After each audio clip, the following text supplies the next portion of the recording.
Hi, my friends. Do I have a recipe for you? How many of you love pizza but can't eat it due to allergies, maybe glutens, calories, whatever? Well, I have this recipe that if you ask what's for supper and your husband says, can you make that pizza? It's gotta be good. So, the base starts with cauliflower. Yes, I made one once before with a chicken base or turkey base, but the cauliflower is awesome, awesome, awesome. You can put any topping on that you like. Tonight we're gonna have hamburger, onion, and mushrooms. You can also, like anything, I've done chorizo, I've done all natural chicken sausage. You can do peppers and you name it, you do it. And I'll tell you, they won't even know it's a cauliflower crust. They'll ask for seconds. So, this is what we're gonna do. I'm gonna cut up the cauliflower. I'm gonna steam it. Yes, you can do it in a food processor. Yes, you can microwave it, but I'm gonna steam it. I'm gonna mash it, put the ingredients in, and I'll give you more. We'll be continuing.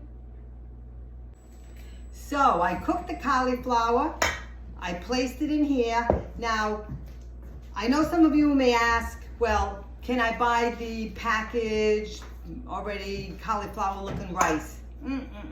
Reason why, it's got a lot of moisture in it. It's very wet, it's very soggy because I cooked it before. Great for stir frying, but not for the crust because you don't want all this moisture. As a matter of fact, mine is nice and dry. So if you steam it, however you cook it, if it's wet, make sure you put it out in a paper towel, let it dry. And I gave it a good mashing, okay? And then we are going to add, I have garlic powder, pepper, oregano, dried oregano, and a little bit of salt. And I'll put all the actual serving sizes in the listing.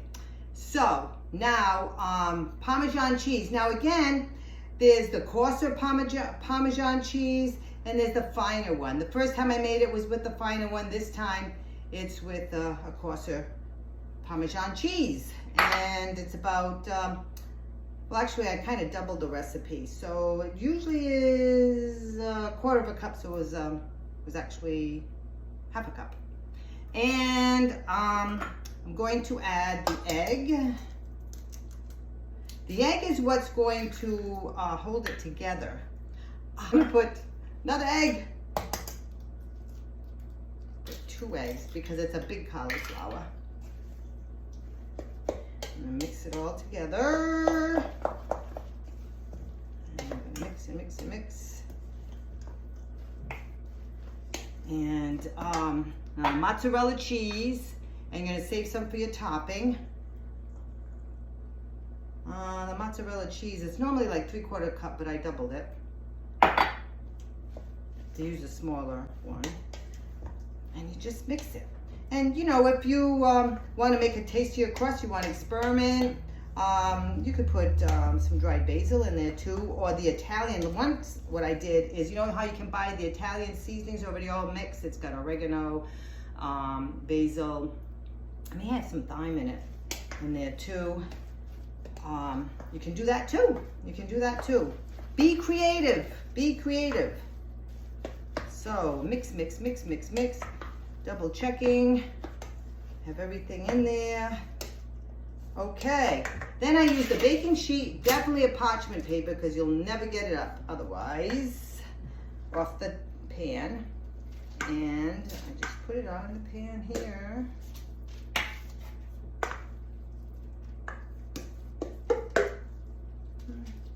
Make my little pile.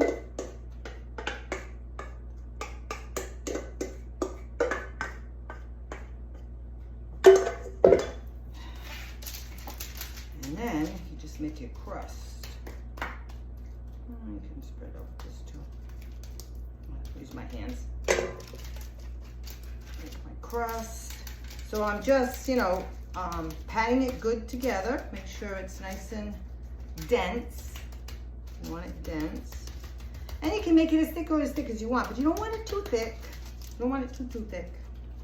And of course you don't want it paper thin either, because this is cauliflower now. This is not flour. So, and you can make it square, you can make it round, go by the size of your pan. So whatever size you want, whatever shape you want. And in the meantime, I have the oven preheating at 425. So what we're gonna do is we're gonna put this in the oven for 20 minutes, or it could be 25, again, depending on how brown you want the crust. We're gonna brown the crust. And then when we take it out, we're gonna put our sauce and all our toppings. And here we go. Okay, I took it out of the oven after 25 minutes and it's nice and brown, as you can see.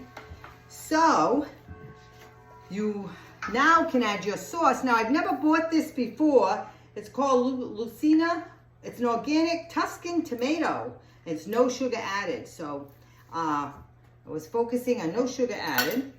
And give it a try. Looks nice and rich and creamy. Now, if you're on any kind of program or diet and you need to measure, then you would measure your sauces and how much you're putting on here. You can put sliced tomatoes. One time I just made sliced tomatoes and lots of basil and cheese. That was good too, especially the garden tomatoes when they came out. And on my side, because I do half for my husband and half for me, I'm going to finish off a little bit of this roasted garlic and herb. Mix that in there. Get a little bit more seasoning. What the heck? Put it in. Oh, a little bit too. Okay, as much sauce as you'd like. Then, okay. I guess you put the cheese. Now again, you can use, I get the grated cheese. You can use the mozzarella sliced cheese if you'd like it. You can do that too.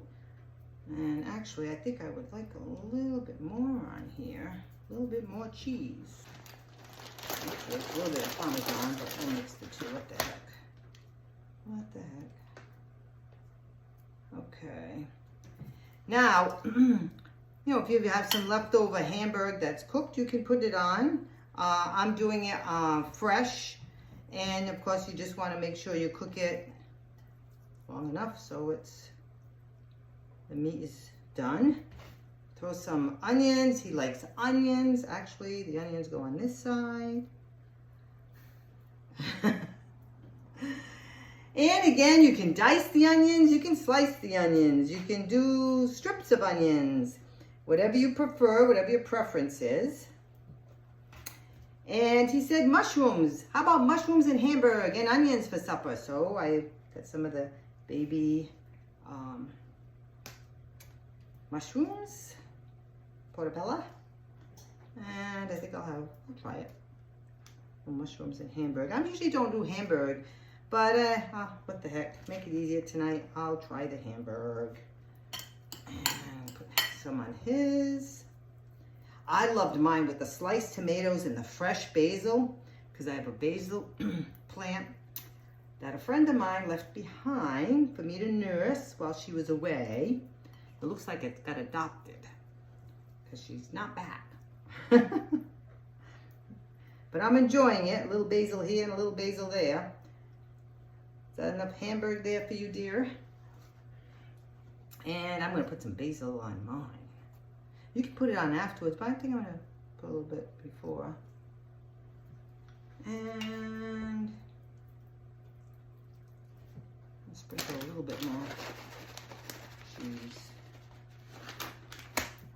So, here we go. And we're going to put it in the oven. Probably at least 15 minutes when the hamburger is cooked, and I'll know it's done, and we'll eat then. Okay, see you soon. And here is the finished product, and It smells good. So you can see the basil on my side. It was got cooked in the Hamburg on both sides with mushrooms and onion. And we are going to enjoy it. So I'll leave you the recipe below. And let me know if you try it. And bon appetit.